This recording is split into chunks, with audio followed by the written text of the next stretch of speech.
माननीय श्रोतागण, आज के कविता पाठ में आपका नंदन है, अभिनंदन है, अभिवादन है और स्वागत है। आज हम अंग्रेजी का पाठ पढ़ेंगे, एक कविता, और कविता का शीर्षक है ए सिख।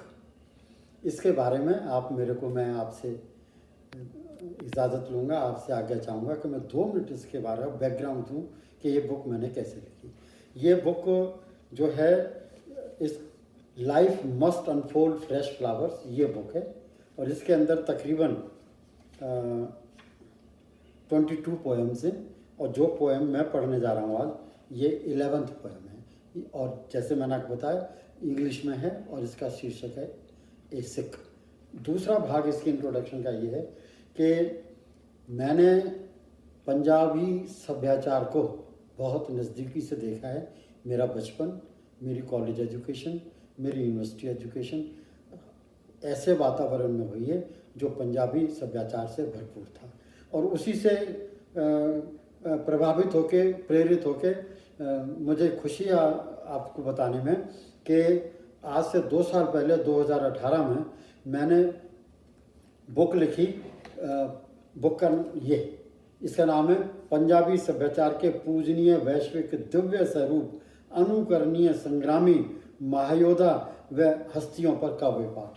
और इस कविता संग्रह का लोकार्पण कुरुक्षेत्र के माननीय विधानसभा सदस्य श्रीमान सुभाष सुधा जी ने किया था और इसमें मेरे को बहुत ज़्यादा सहयोग दिया था श्री के चौधरी ने, जो वर्तमान में Kurukshetra university senior citizens forum के प्रेसिडेंट हैं। जब भी मैं कहीं भी भारतवर्ष में और विदेशों में कहीं से भी मैं जाऊं, मैंने हमेशा एक अपने मन में देखा कि let me see if I can find out a Sikh. दूसरा, मैंने बहुत करीब से देखने की कोशिश की जो सिख मेरे जानकार थे या जो नहीं भी जानकार थे। किसी शहर में जाता, जैसे मान लिया अलीगढ़ शहर गया या जौनपुर गया या मैं त्रिवेंद्रम गया या मैं कर्नाटका में, मेरे को याद है मैं बेंगलोर से भी मेरे ख्याल में 250 किलोमीटर दूर गया और मैं यही देखता था can I find some Sikh gentleman over here doing some work. तो मेरे को ऐसी कोई जगह नहीं मिली जहाँ वो नहीं मिले हों। उन्हीं की फिर मैंने माली हालत देखी, उनकी दफ्तर में हालत देखी, उनकी समाज में हालत देखी, पोजीशन, हालत क्या पोजीशन, उससे मैं बहुत अत्यंत प्रभावित हुआ।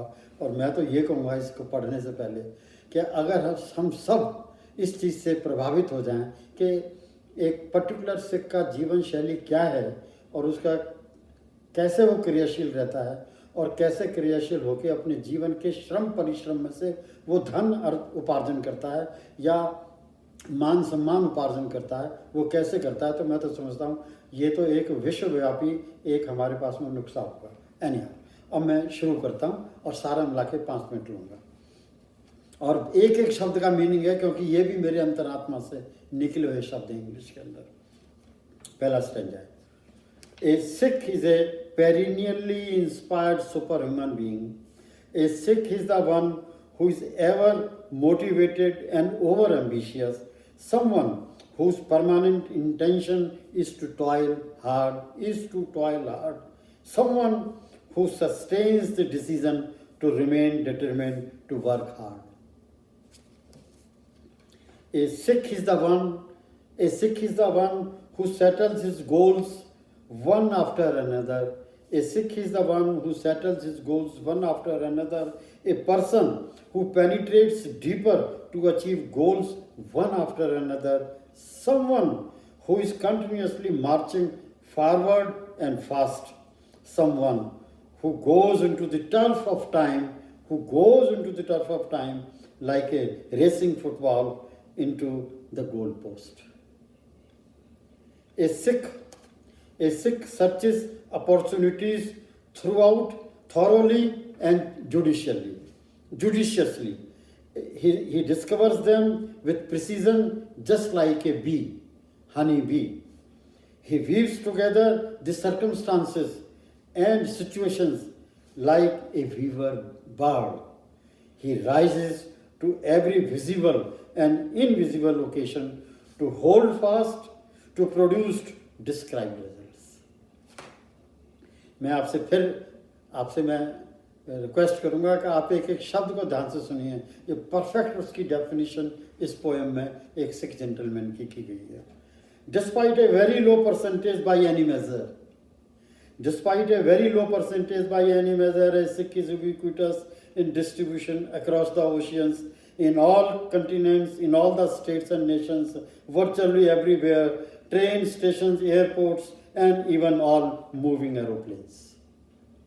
A Sikh is one whose belief is lost in Sikhism. Sikhism preaches oneness, ignoring castes and races. Sikhism is for universal brotherhood, inspiring by inspirations. It preaches oneness, endorsing forward march with contributions. A Sikh is an army sipahi. A Sikh is an army sipahi, also highest decorated general.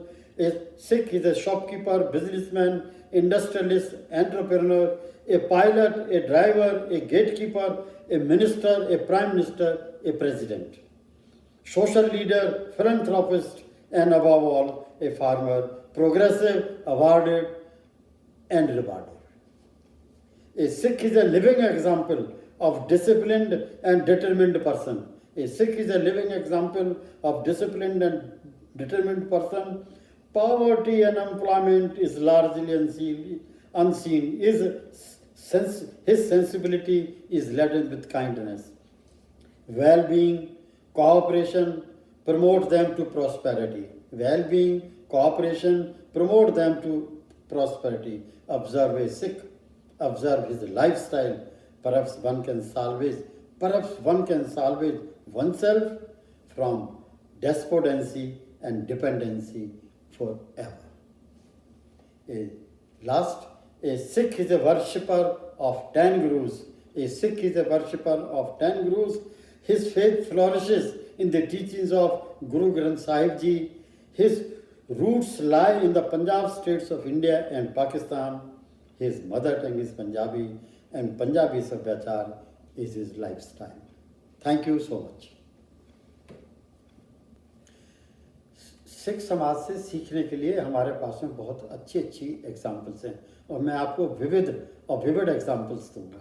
जैसे आपको ये हैरानी होगी कि California में इस समय जो एग्रीकल्चर का जो फील्ड है और जितने भी फ्रूट्स उगाए जाते हैं, आपको हैरानी होगी प्रीडोमिनेंटली हमारे सिख समाज के लोग जो पंजाब से आए हैं वो अब एजुकेटेड हो गए हैं, लेकिन वो वहाँ अनपढ़ बिल्कुल आके स्थापित हुए, अपनी ज़मीनें वहाँ लार्ज पीसीस ऑफ ज़मीन ज़्यादा उस पर बेच दी और उसके बाद में उनको यहाँ कैलिफोर्निया में सस्ती ज़मीन मिली। और आज मैं ये कह सकता हूँ कि कैलिफोर्निया का एग्रीकल्चर जो प्रोफेशन है वो हमारे सिख समाज के हाथ में है।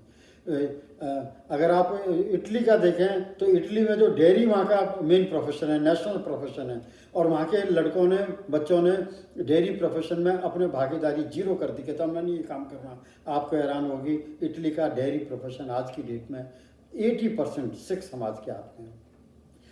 ऑस्ट्रेलिया, अब ईस्ट में जा रहा हूँ, ऑस्ट्रेलिया एक ऐसा कॉन्टिनेंट है जो हमारे भारतवर्ष से 10 गुना बड़ा है, इतना, और वहाँ तरह तरह के जलवायु में तरह तरह की ज़मीन है और वहाँ पर खेती नहीं होती थी। आपको हैरानी होगी आज की डेट में गवर्नमेंट ऑफ ऑस्ट्रेलिया प्रेफर करती है कि कोई सिख समाज का किसान वहाँ जाए, उसको वो सारी दुनिया भर की सहूलियतें देके और वहाँ उसको रीसेटल करने की वो करते हैं, कोशिश करते हैं। तो देयरफॉर कैलिफोर्निया अगर अमेरिका और दुनिया के बिल्कुल पश्चिम में हो गया तो ऑस्ट्रेलिया दुनिया के बिल्कुल पूर्व में हो गया, और दोनों जो सिख समाज ने अपनी धौंस जमाई हुई है एग्रीकल्चर में। अमेरिका का प्रेसिडेंट जिनका नाम बिल क्लिंटन था, वो आपको हैरानी होगी कि उनके पर्सनल फ्रेंड जो सबसे, अगर उनकी लिस्ट बनाई जाए और उसमें नंबर 1 का जो नाम आता था वो सरदार संत सिंह का आता था।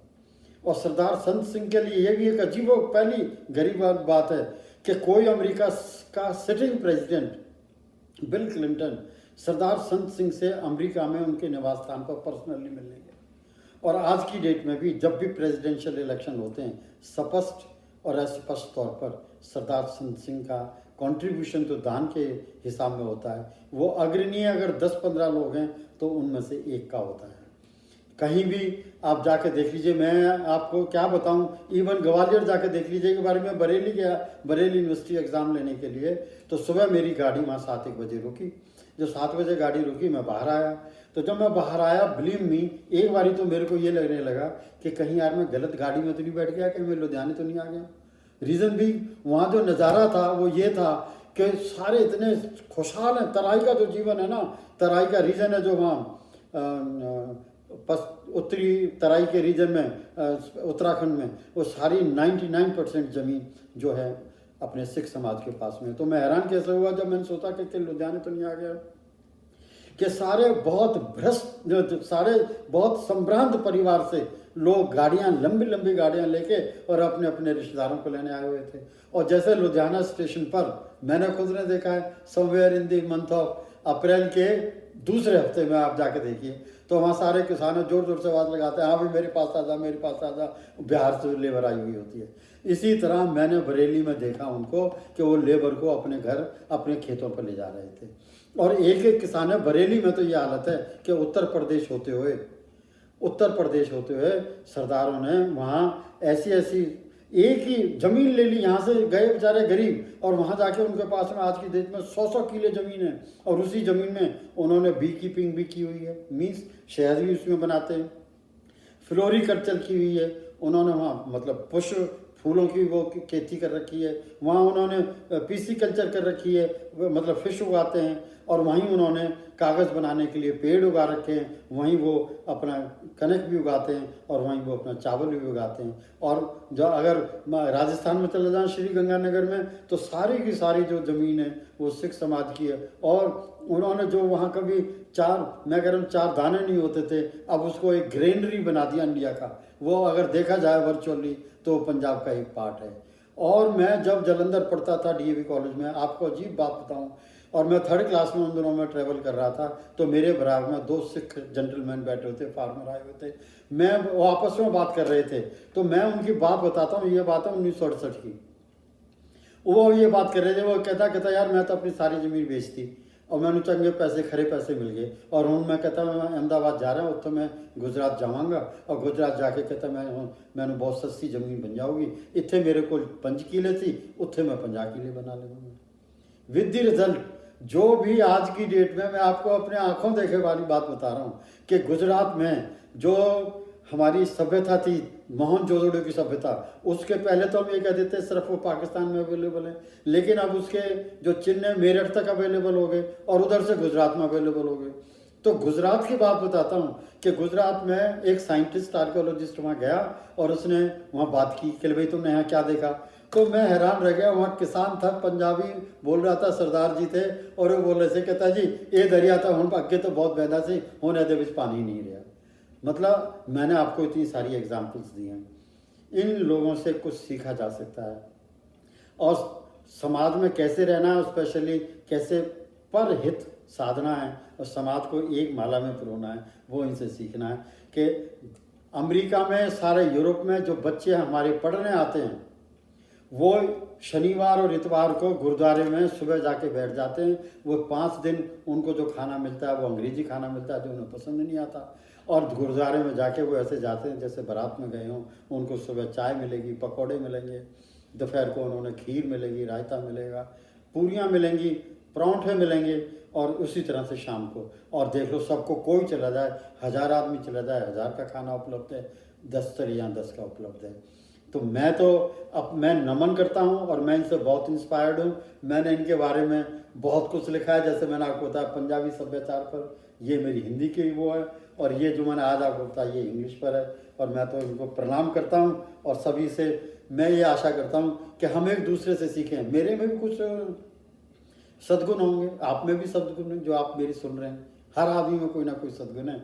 हमें दूसरे बंदे से सद्गुण लेना चाहिए, और सिख समाज से सद्गुण लेना चाहिए।